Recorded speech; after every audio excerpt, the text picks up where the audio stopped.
Benvinguts al canal. Avui entrevistem en Rafael Angelats, que és el president del Club d'Escacs Tordera i a més jugador. Moltes gràcies per haver vingut. Gràcies a vosaltres, endavant. Bueno, per haver vingut no, sóc jo que he vingut.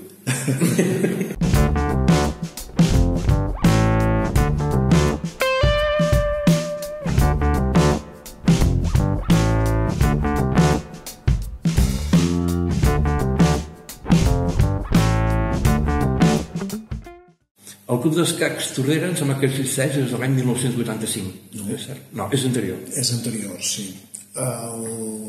Es gesta l'any 67. És a dir, tirem més enrere, estaríem ara 55 anys, que Déu-n'hi-do. Es gesta aquí a Tordera, evidentment, amb una colla de gent que eren jugadors, que els agradava, una mica el que hi havia llavors, el que en diríem ara jugadors de cafè, en certa manera, i si ho tenim ben entès és una mica com per contagi dels voltants de que alguns altres llocs també ja començaven a fer clubs i llavors aquí es van plantejar de fer un club i van tirar endavant i del 67 fins avui ininterrompudament.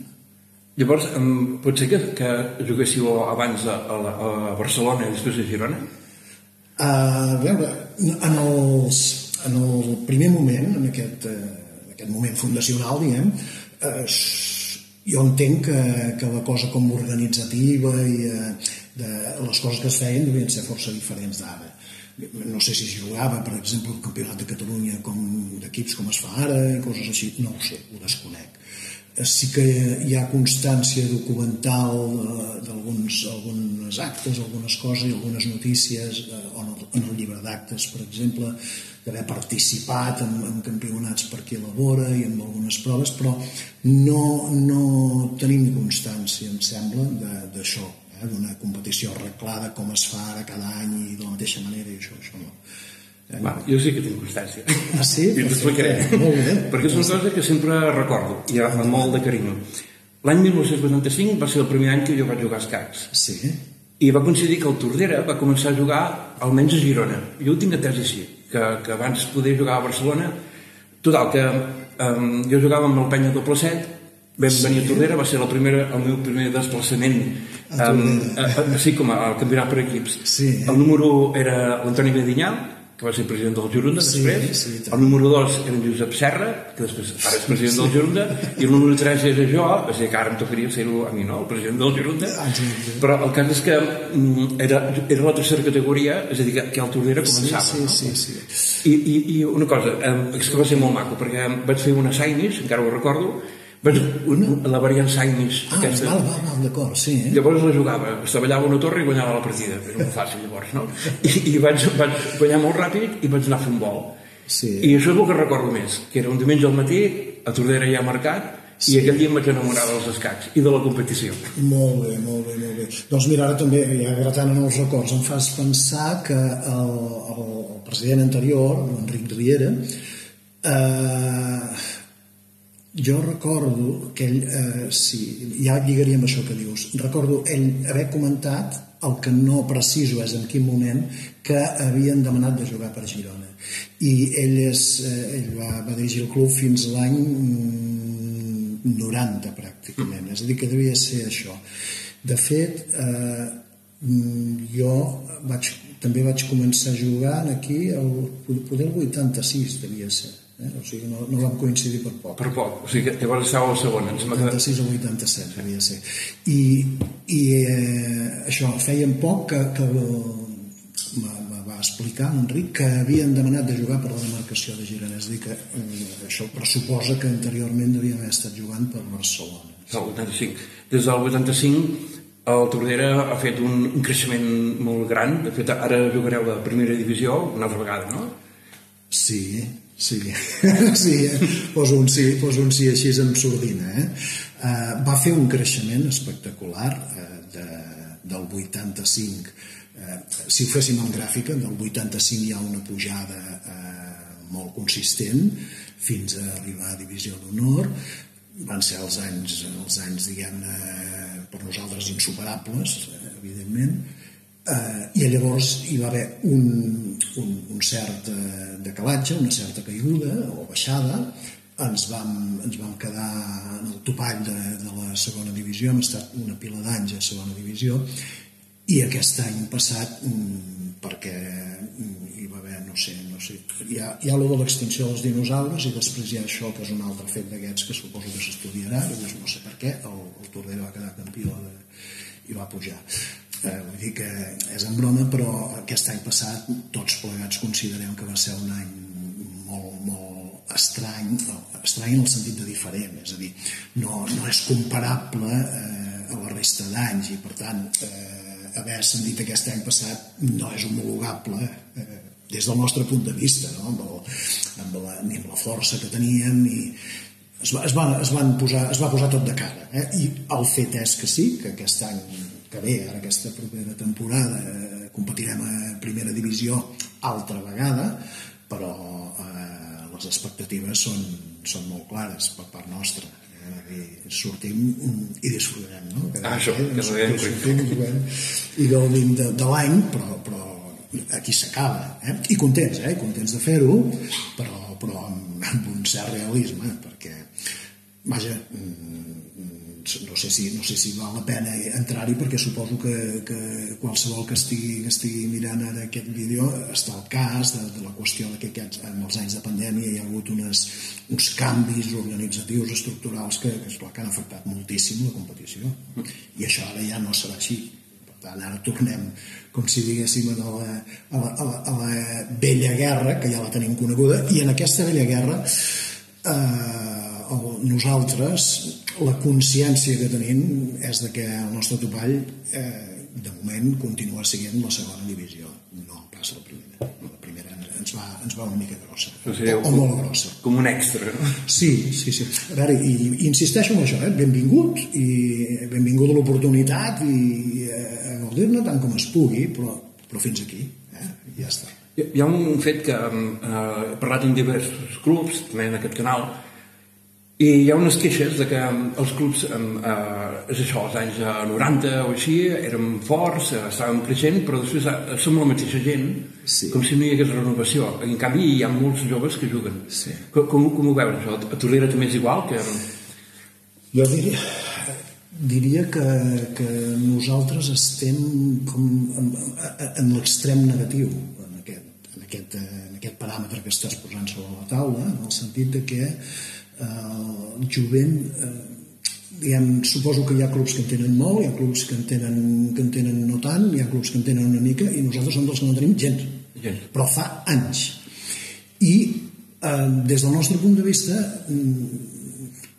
podríem dir, ens sembla, almenys tenim aquesta consciència de que bé que hem picat pedra, bé que hem fet i ja estem fent, però no hi ha resultat, no tenim resultat. Probablement no ho fem bé, o no toquem les tecles encertades, el que sigui, però fa anys que ens estem barallant amb això, perquè tu has posat el tema sobre la taula de que no hi ha renovació evident. Nosaltres, el gruix del nostre equip, poder fa 30 anys gairebé, que és el mateix. Home, això no és natural. I no és l'únic club. No, és una tendència. Inclús clubs que fan molta promoció s'estan quedant així. Inclús l'altre dia l'Àlvaro Alonso deia, no pot ser que jo sigui el gran mestre millor jugador de Catalunya, amb 30 anys. Exacte. O sigui que hi ha alguna cosa que hi ha de fons que poder no la sabem captar. No és el PlayStation, pel que sembla, perquè els campionats de nens petits estan plens. Sí. No. Jo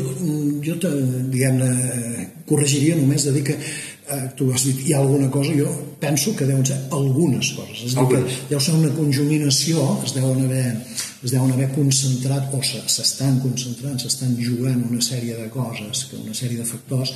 Sí que convinc amb tu que alguns no els sabem veure, no els interpretem prou bé, segurament, o no tenim prou imaginació com per passar-los al davant, saps? Per sobrepassar-los i avançar-nos, No ho sé, però sí, el fet sí que és aquest, sí que és aquest.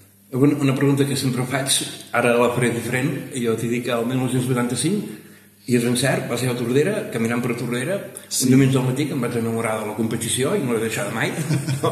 Llavors, com és que vas començar a jugar a escacs? Què és el que te va atrapar? A veure, jo sempre explico el mateix. Jo vaig aprendre de traginar fusta, diguem-ne, de petit a casa, els meus avis, ben sopat, quan es desperava a la taula, posaven el tauler i feien un parell de partides ells. I nosaltres, els nets, doncs, que només ens sortia el nas, ens arribava el nas a la taula, veiem com jugaven. I amb paciència ens van ensenyar els moviments. Quan dic els moviments, per exemple, he d'afegir que jo vaig sentir parlar d'en rock quan ja tenia 16 anys, o que no es podien obrir més els peons, allò que es feia, no? Però sí que més o menys. Llavors, als 15 anys, més o menys, a Banyoles es va fer ara en diríem com un festival, no era un festival, una colla d'activitats que es deia el Febrer Jove, que en aquell moment era, estem parlant de l'any 67, 68, 14 anys i encara era menys, 67, 68 o 69 devia ser. Era una cosa com de les primeres coses cíviques que es feien i tal, i una de les coses que van fer, que ho feia el que llavors era el Club d'Escacs Banyoles, van fer un diumenge un campionat d'escacs i que era obert. I no sé per quins set sous el meu germà va dir anem-hi, perquè sabíem moure fitxes i ja està. Vam fer pim-pam, pim-pam, i jo llavors a posteriori vam interpretar que és que devien estar ells mirant, i a uns quants quan vam acabar nosaltres vam anar, vam fer les partides i ja està, i adeu, doncs van dir, escolta, tu dimecres al vespre vine allà un bar, llavors era estupendo, vam anar allà, pim-pam, fitxa i tal, ostres, què és això, no patiu, que tal i que tal, i des de llavors que ja no ha parat la roda. Parlar d'això de la renovació, segur que t'has trobat, igual que jo, que de cop i volta apareix molta informació que no teníem al principi, vídeos al YouTube, programes com el Xisveis, etc. Llavors els més joves, que són esponges, de cop ens han, almenys en el meu cas, han començat a patir, tot i que no hi hagi aquesta renovació sí que et fan patir. T'has hagut de reciclar amb aquestes innovacions tecnològiques a l'hora de jugar? A veure, reciclar, no sé si n'hauríem de dir reciclar, diguem, anar aprenent de fer servir coses, sí, per descomptat. Mira, ara fa una estona comentàvem que estem plantejant de fer neteja del club i entre altres coses, una bibliografia que està obsoleta, absolutament obsoleta, encara que sembli un joc de paraules, perquè una bibliografia que en el seu moment era la Bíblia, era un tresor. Jo recordo el primer llibre que em vaig comprar, que dius, bueno, escolta, el tenies com, saps, com en una vitrina, gairebé. I bé, tot això és d'una altra era, ja no té sentit. Ja no té sentit tampoc, també ho comentàvem fa un moment amb en Joan, amb el company, ja no té gaire sentit el paper, en certa manera. Tot i que jo soc de la vella escola i a casa hi tinc molts papers, i m'acostumo a imprimir coses i això, d'acord. Però el paper ja perd protagonisme com havia tingut. Llavors hi ha la immediatesa, hi ha els formats digitals que són molt més ràpids, molt més àgils, estalvien temps, donen més impacte visual, etc. Tot això, esclar, o hi entrem o ens quedem a fora, però si ens quedem a fora ho tenim clar, penso, no? El que passa que a mi m'agradaria apuntar que una d'aquelles coses que dèiem que potser no les percebem però que ajuden, jo tinc una intuïció de que un dels efectes d'aquesta, no sé, hem de dir digitalització, tota aquesta qüestió audiovisual, un dels efectes que ha tingut en negatiu a l'hora de restar jovent vindria a ser com la promesa de l'èxit fàcil, per entendre'ns. Perquè fa un moment tu deies vídeos de YouTube. Escolta, n'hi ha molts de vídeos d'aquests que veus que comencen a dir escolta, jo ara us explicaré una cosa que aquí en 3 minuts estareu armats per anar a arrasar campionats. Aquest plantejament xoca amb el que havíem tingut la nostra generació. Jo recordo, això que te deia, quan vaig començar, el que va ser el meu mestre, que era en Francesc Bravo, que li dono moltíssimes gràcies, hi ha falta, o l'altre, l'Antoni Oliva, que ja suposo que el coneixes, ens insistien molt de dir tu guanyes partits, però estudia, estudia, tu agafes aquest llibre i l'estudies. I allò que, esclar, amb 15, amb 16, amb 17 anys, si jo ja guanyo així, i tu volies passar com per la drecera, i deien, no, escolta, això sí, però pensa que te'n trobaràs un altre que en sabrà més que tu i tal, i si tu no estudies, no. Hi havia aquest plantejament de l'esforç per arribar als escacs, que la intuïció és que en aquest moment no hi és. No hi és. Aquesta falca de dir d'anar empenyent cap a l'esforç. I al revés, hi ha la falca de dir no, anem pel truc, anem per la cosa fàcil, per la cosa espectacular, vistosa, però fàcil, sobretot, i ràpida. I això, en els que s'estan formant, home, a mi em sembla que pedagògicament és un mal plantejament, diguem-ne, no ajuda a que s'aprengui allò allò que dit queda molt bé, que s'ha de saber perdre, però, escolta, és un aprenentatge i és duríssim, és molt difícil perdre, i no se n'aprèn en una tarda i ara ja en sé, vull dir que dius, tots hem plorat amb llàgrimes o llàgrimes per dintre, tots n'hem plorades moltes de partides i moltes tardes o molts matins que, bueno, i això és tot un camí, és un camí llarguet. Aquest camí ara no és gaire transitat, penso jo. He fet els vídeos de YouTube, el cambito definitivo. Exacte, sí, el missatge... Lo ganaron así. El missatge, un missatge, diguem-ne, no és gens subliminal, perquè és força barroer, però el missatge intensiu, el corrent de fons, penso que va cap aquí. Llavors, en la canalla, aquesta promesa de l'èxit immediat, en el moment en què hi ha la primera ensopegada, pum, van a una altra cosa que també els ofereix el mateix.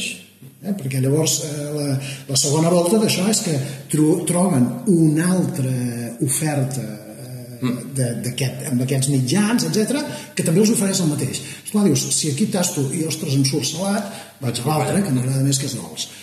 Evidentment. Llavors, el que quan unes generacions enrere teníem competència, per exemple, amb esports físics, hi havia bailets o bailetes que no jugaven, sobretot bailets, llavors, que no jugaven a escacs perquè jugaven a futbol. Perfecte. I aquí a Tordera, per exemple, vam tenir una competència durant molts anys fortíssima en l'hoquei. Saps que aquí a Tordera, clar, hi ha la majoria de bailets en edat que podrien estar aprenent a jugar a escacs estaven absorbits per l'hoquei, no? Evidentment el futbol i el bàsquet, etc.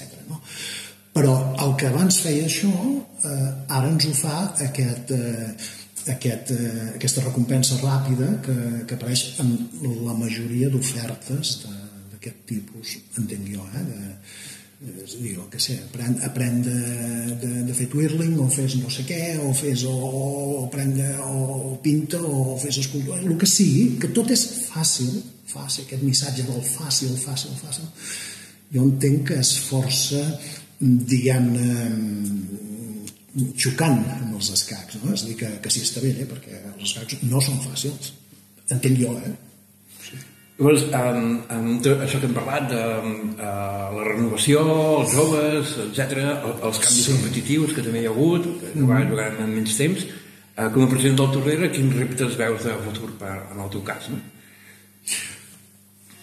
Els reptes de futur a mi no me canvien gaire, a mi, en el sentit de dir com si diguéssim pujar a la persiana, no? Pujar i baixar la persiana cada dia. És a dir, que puguem seguir, que puguem continuar. L'aspiració, no dic repte, perquè un repte és una cosa que l'entomes ja i que dius i que saps com posar-t'hi. Jo no sé com posar-m'hi. L'aspiració, ostres, que ens renovin a nosaltres, és a dir, que ens substitueixin, que vingui gent i que ho segueixi. Perquè fa una pila d'anys que el Club d'Escacs Tordera està com condemnat a cicle vital. Tenim la sensació que a la que nosaltres acabem o que acabem físicament o que sigui, això no continua. Llavors hi ha una mica la sensació de dir a veure, nosaltres intentem fer-ho tan bé com sapiguem, mentre puguem. Si ve gent a darrere, enhorabona, més que enhorabona, fantàstic, aquí ho teniu i seguiu i endavant, i si no, doncs haurà estat molt bonic mentre ha anat durant, no? Ja està, n'haurem gaudit, n'haurem fet gaudir a una sèrie de gent, i com tantes coses a la vida comencen i acaben, no sabria què més dir-hi. Però aspiracions en el sentit de dir com projectes a llarga distància o això, no ho tenim, sincerament. Però una última pregunta que no és meva, és de l'últim entrevistat, en Quim Mundet. Perfecte. Que la va deixar de penyora pel següent. La pregunta és, i ell demana sinceritat, i diu, confessa, diu, has fet alguna vegada trampes? Sí. Es pot explicar alguna? A veure, no sabria massa. Sí. El que passa que si no te fa res no diré noms. Val. Perquè, a veure, jo sí que puc dir, jo puc dir que les he fet, però les altres persones que les havien fet, doncs no puc parlar per ells, no sé si és... Els primers temps que jugàvem a Banyoles vam arribar amb alguna situació d'aquelles d'haver fet un camí com sorprenent, d'arribar a punts d'aquells que dius, ostres, és que aquí ara sí. I nosaltres estàvem molt verds i hi havia... Nosaltres vull dir que eren 3 o 4 de joves, tots començàvem i que tal, i que allò ens anava més que gros. I la cosa era de dir, no pateixis, tu vas jugant i tu apuntes la jugada i jo amb un cop de cella és que sí o és que no. Això és fer trampes, evidentment. Sí. No cal ni dir-ho. Doncs això sí que ho havíem fet. Bueno, doncs t'agraeixo molt que hagis pogut fer aquesta entrevista. Espero que molta gent la gaudeixi. De fet, altres entrevistes s'han gaudit i aquesta ha sigut, em sembla, molt enriquidora. A veure, tant de bo. Doncs moltes gràcies. Gràcies a vosaltres.